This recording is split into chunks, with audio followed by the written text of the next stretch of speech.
Hey guys, welcome to another field layout walkthrough. This is the Paris Chantilly NXL Europe event. So without further ado, let's get stuck in and churn through some thoughts. So I've upgraded the PC. So with a bit of luck, you won't see as much sky. Let's see what we got going. Right, so overall view of the layout. Pan through our little angles. There we go.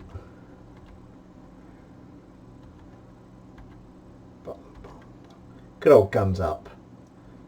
Now purposefully put my little face in the middle of the screen at the bottom so that the guns up logo stays displayed, because I feel they do an absolutely outstanding job of giving us the software to use. Look at that. Look at that great layout. So slightly more traditional Snake, although it doesn't run the traditional length continuously. I like the fact that the fang bunkers in the center are stood up, you know, wedges, whatever you want to call them. I like the fact that you got a more traditional D side. I like the fact that the corners are super playable as well. Let's have a little play around. So, okie dokie.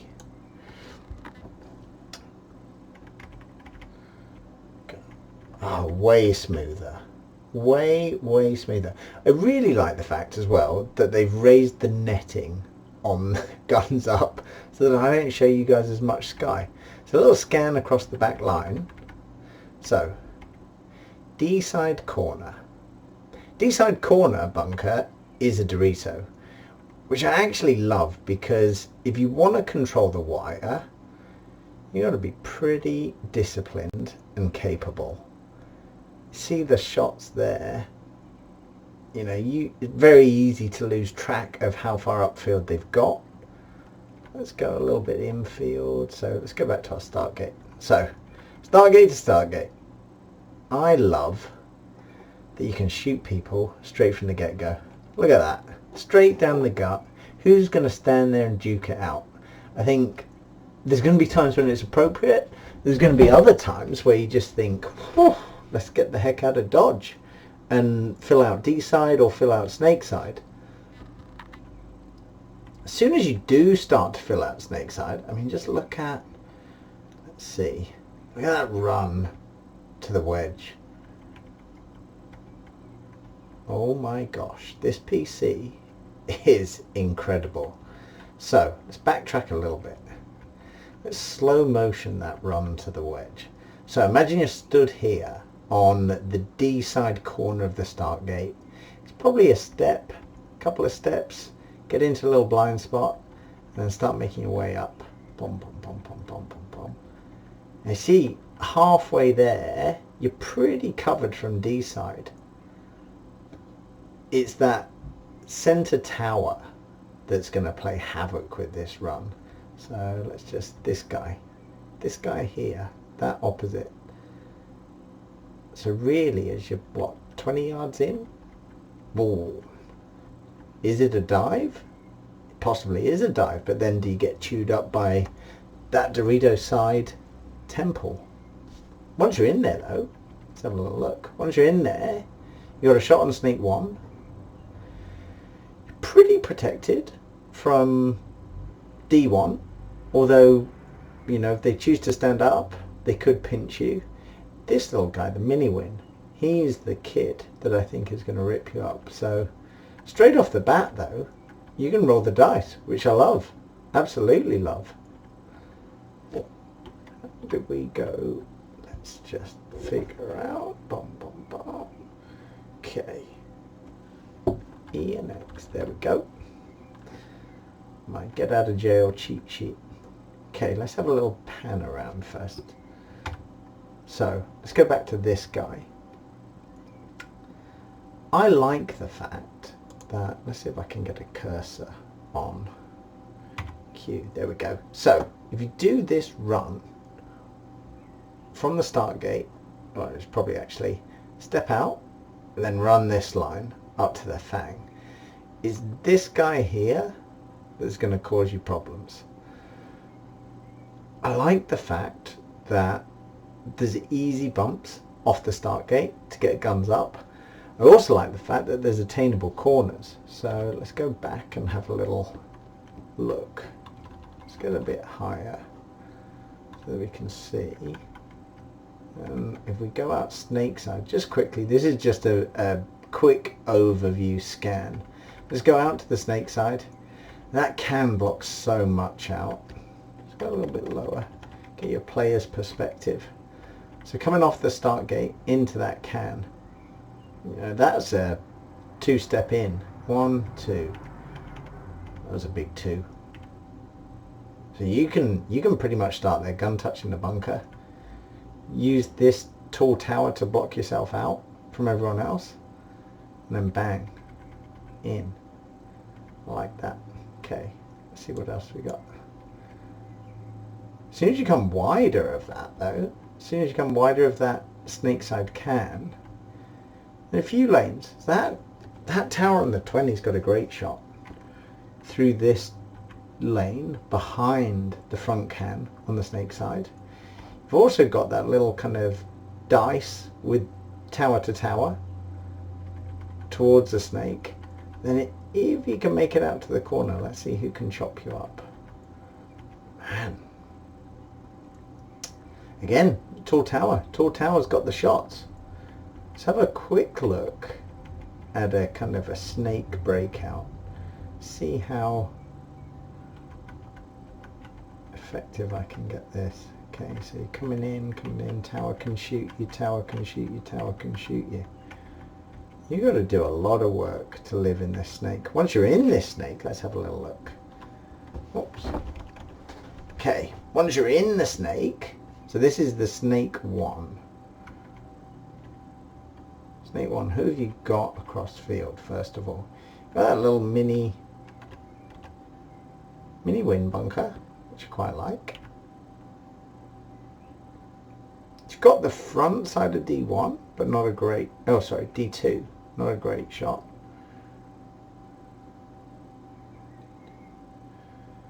It's really that center temple and the center tower that you got, and also of course those wedges, if they roll the dice and take a big chunk. Now looking tape side, oops, not bad.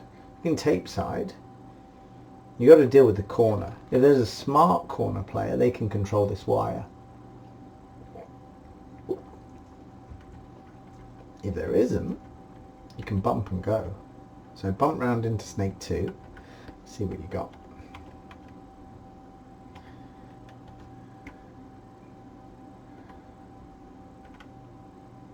So D1 is pretty safe. You got the back end of D2, just see that the tip of it sticking out, the bottom tip of it sticking out from behind the wedge. Those pins don't really, I guess the nearest pin, or the nearest set of pins, protect you from the wedge and protect the wedge from you. So they're quite crucial. If you took a wider little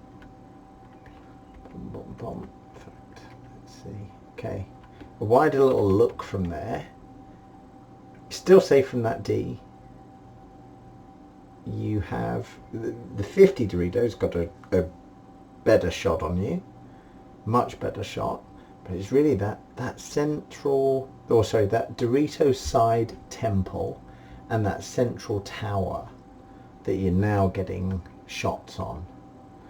So tape side, if you continue and you get into this little mini win on the 40, what do you got?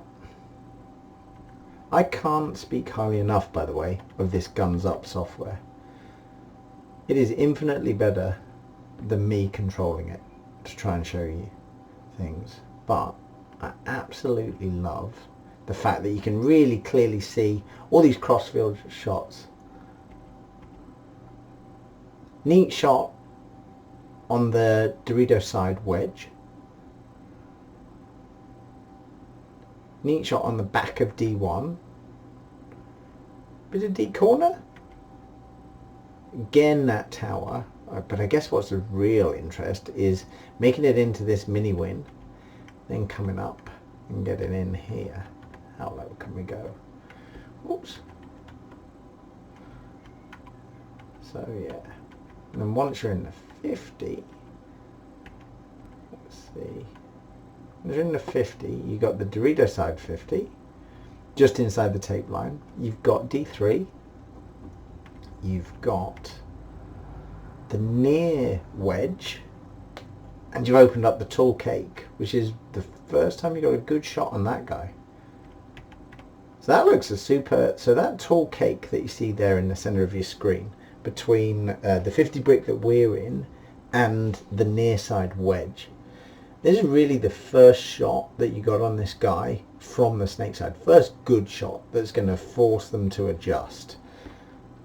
A shallower angle just allows them to move out the way, get dominance and come back on you. Again, you got shots on these temples. And again, you got a shot on that tall tower. But the tower's had you all the way to the 50. Let's look tape side. So, tape side, you don't know what is in the snake at this stage. This is very much kind of giddy up and come get your territory. Stay low though. Let's assume there's nobody in the snake. You stay low and you want to come to them and you win. What do you have? Obviously you got to check off this side. See the opposite 50 from here? And they really have nowhere to go. Pin blocks out that D3. You got great shots on D1 and D2. Where's the D1? Oh.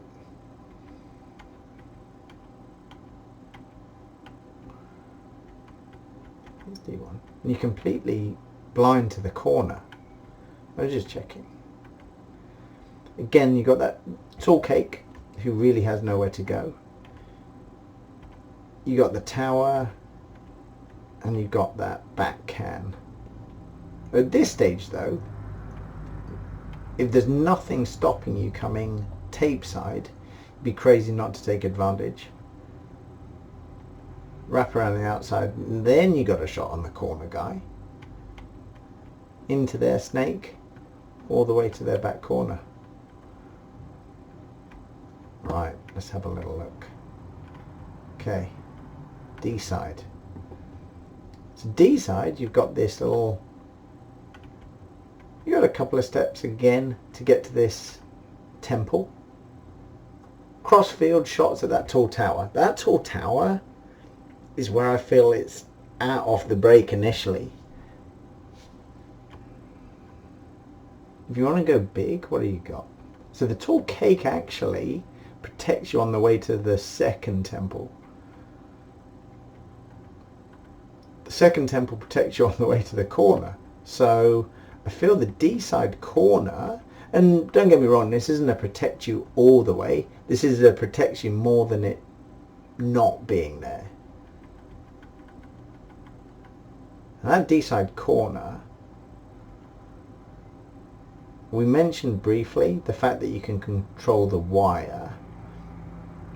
You also see a crossfield there that it's a very strong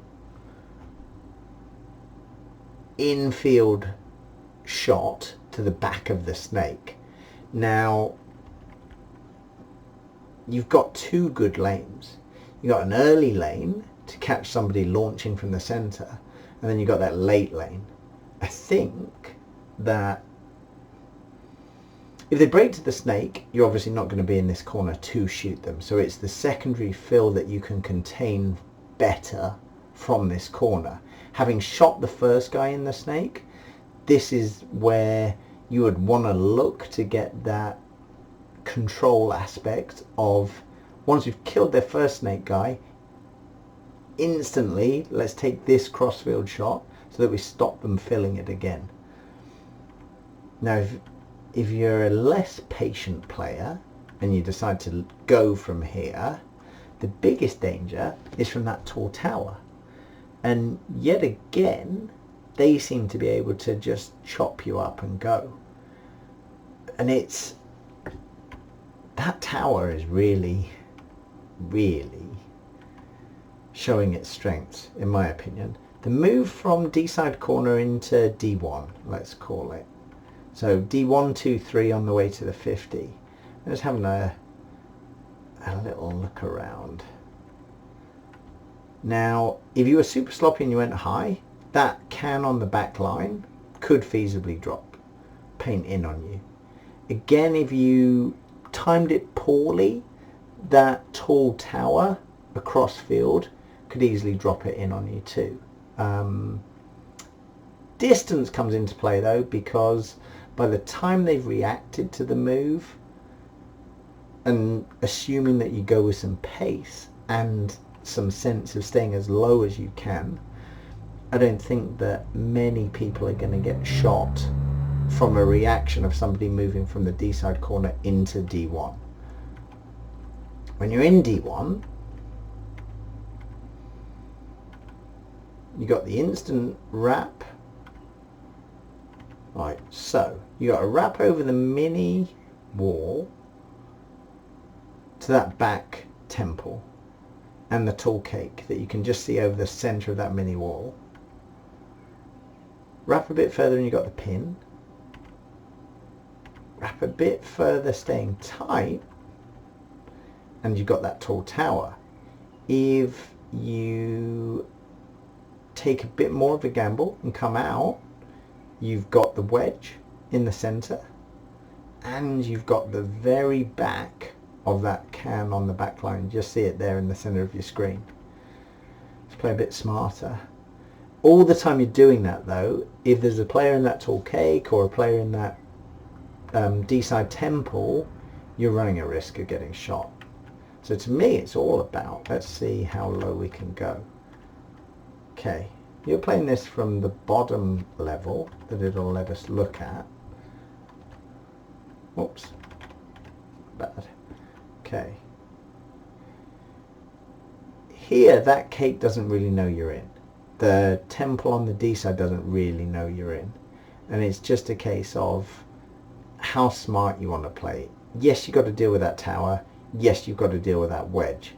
As you bump towards the next Dorito, the can comes into play, but the tower goes out of play. And obviously, the wider you go, the more you allow the tape line to see and potentially shoot you.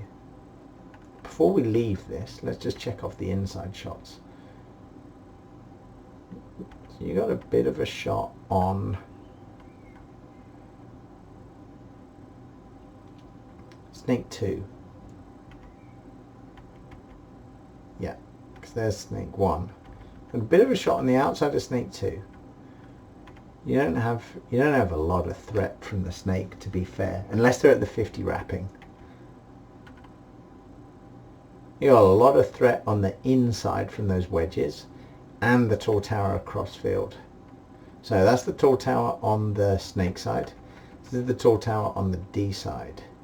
So both these towers are strong, real strong. So we bump up to D2. Obviously got the tape to contend with and be aware of, but then let's assume we've done that part well. Infield, snake sees nothing of you unless you get super sloppy or unless they are up into your snake 3, your mini win on the snake side.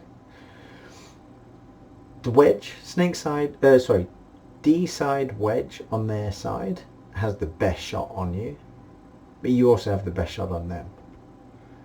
Tower's not really in play, it can is. So you got that wedge and the can. Tape side, you got the traditional view of the wire. So let's assume you bump again. As you bump, yes, you got the tape to be aware of, yeah? Let's get you out of the way of that tape. So, out of the way of the tape, and you go low. The lower you go, the more you protect yourself from the can on the back line. You've still got the wide can on the snake, which has a great shot on you leaving, and you've still got this tower.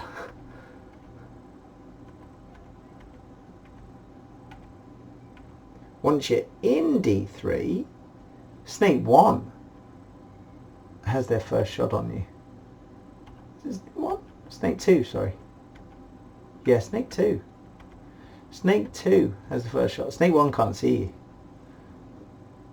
And the tower, you get both sides. So they can do what they want. And you also get the snake side wedge.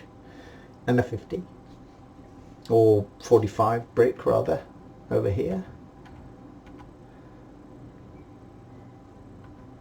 That's the 50. So, let's just look. So, outside bump from D3 to the 50. You've got your whole wire to contend with.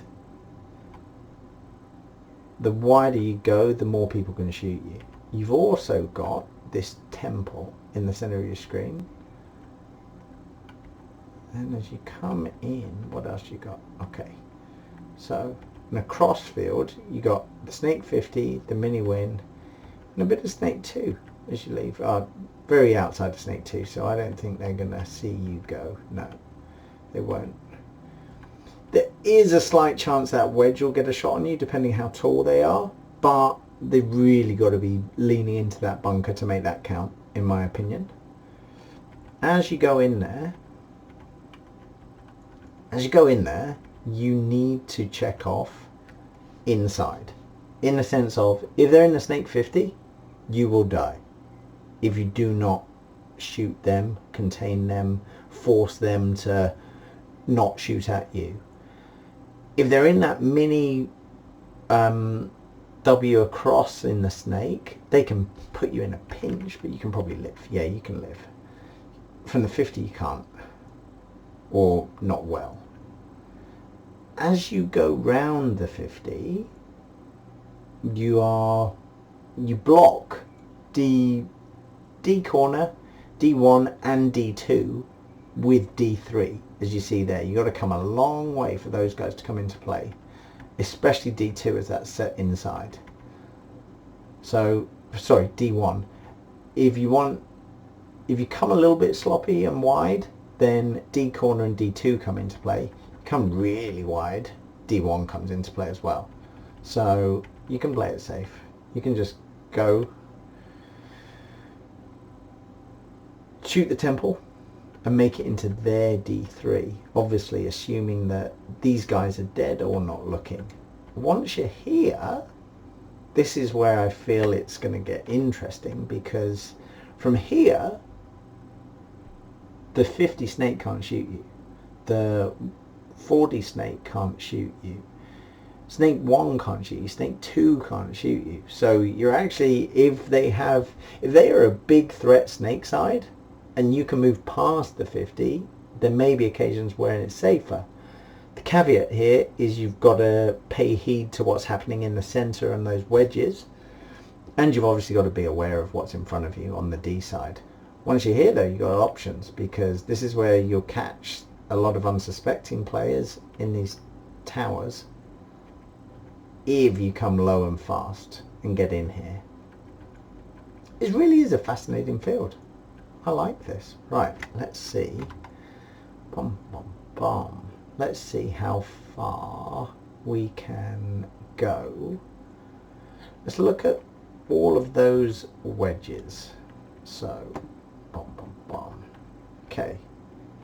So back at our start gate, and we've talked about if you're coming out D side, let's just make sure we're back at our start gate. Yes, we are. Where are you, bud?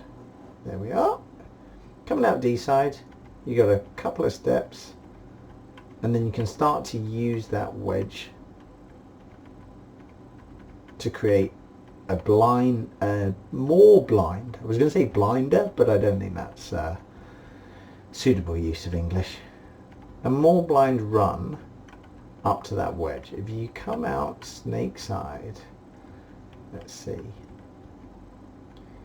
instantly you're blinding, you are blocking out that wedge, which consequently blocks out your opposite. Okay,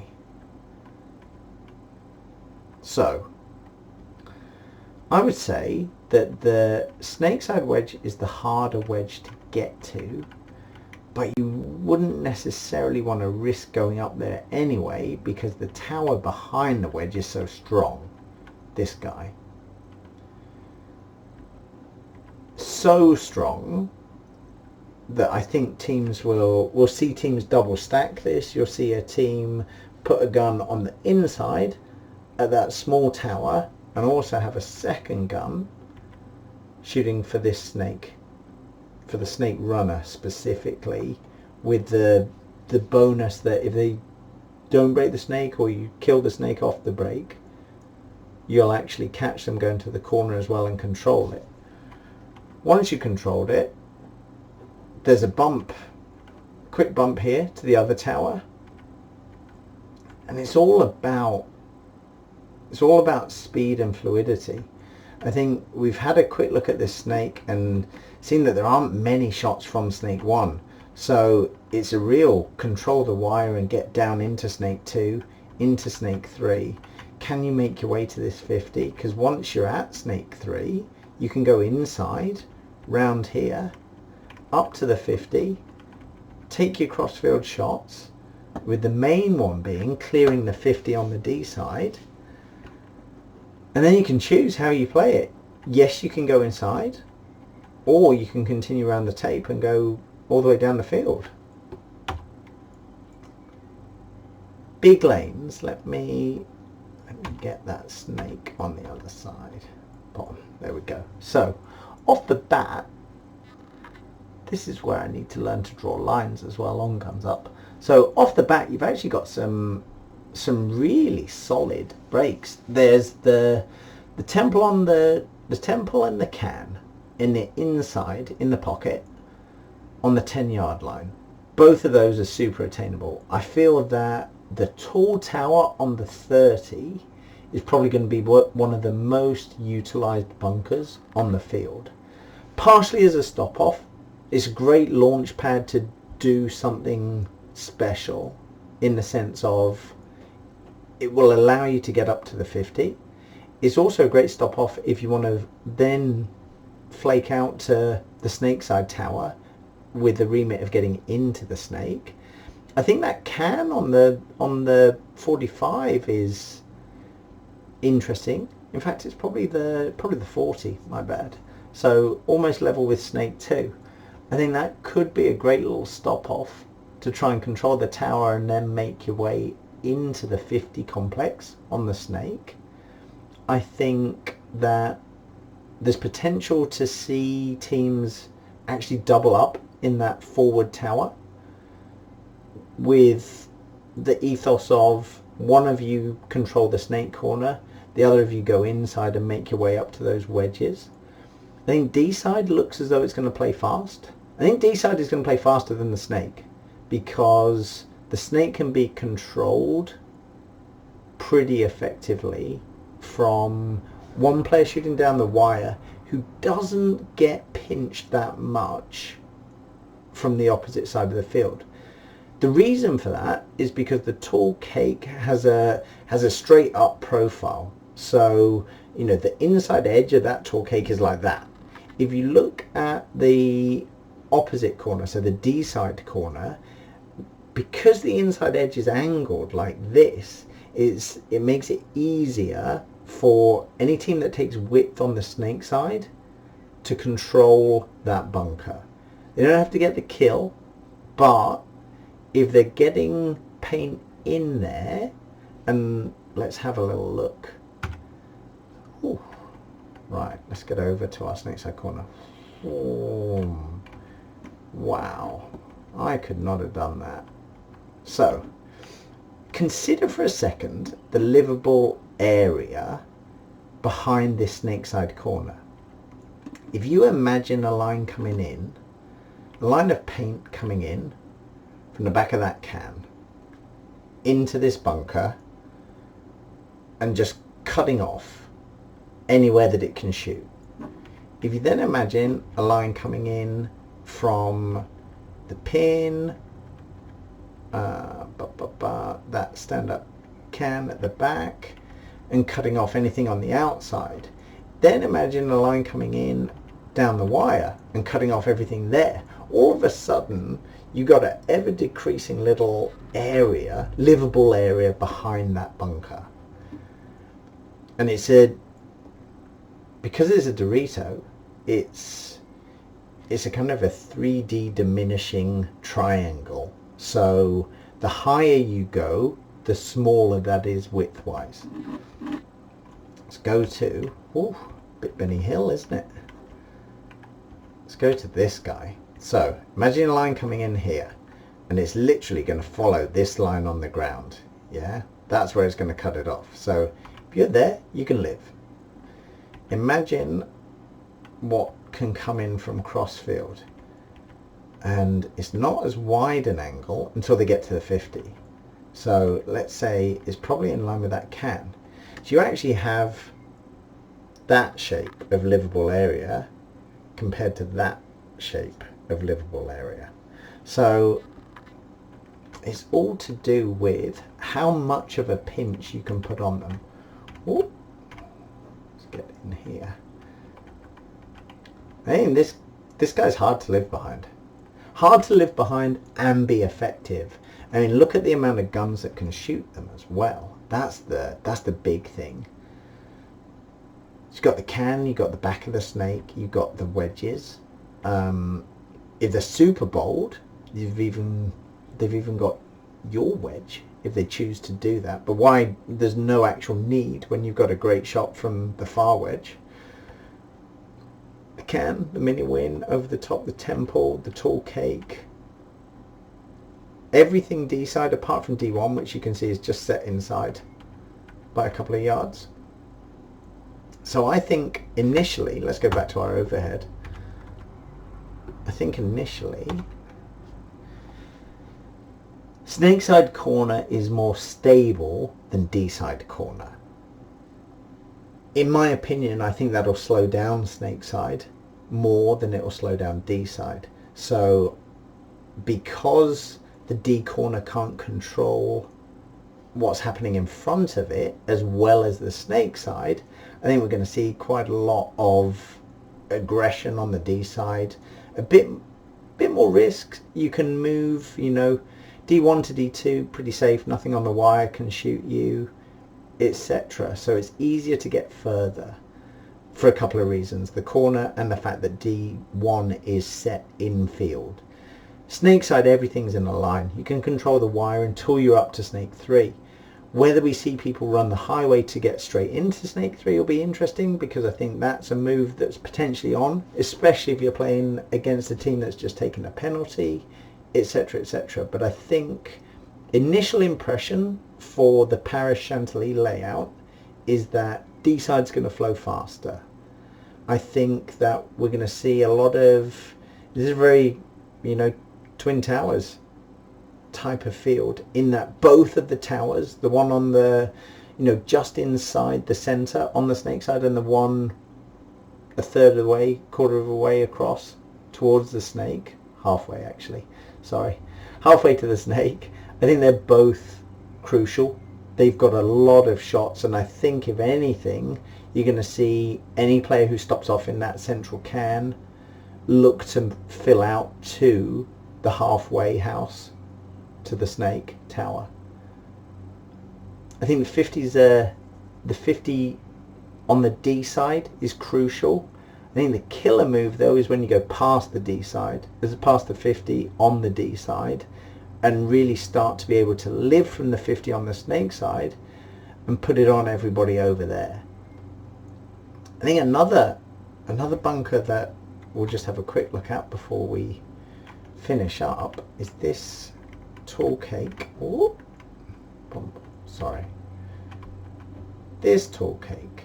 So if you were to come round the small temple and then run into this tall cake, providing you're low, that's a great little launch. You can go in, but then you've got to cross that tower's gun and your opposite cake.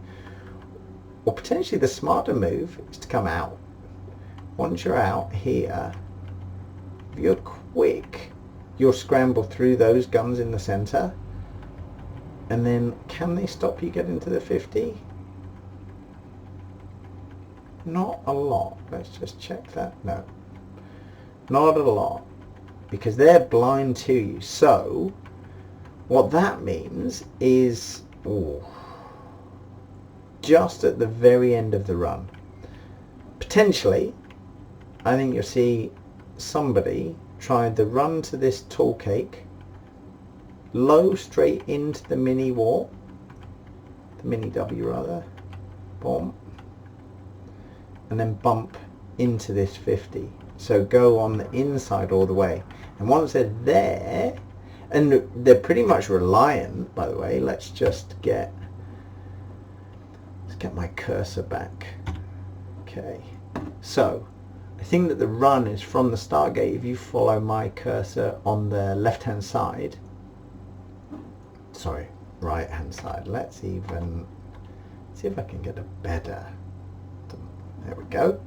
So left hand side, I think that there is a break around this temple into the tall cake, stop off very quickly, go low into here, bump again here to the 50, because the only guy who's really going to pick you up is this guy, and you're reliant on them communicating what's happening to this guy to try and control you. And I think typically the temptation is going to be for these towers to cross up and they'll miss these little pickup shots. That is my gut feeling. So I hope that gives you a quick insight into my initial thoughts on the Paris Chantilly layout. I think it looks a great fun field to play. Hope you found this useful. If you've got any questions, by all means pop them up in the comments. The fact that I've got this new software and PC setup makes these videos infinitely easier.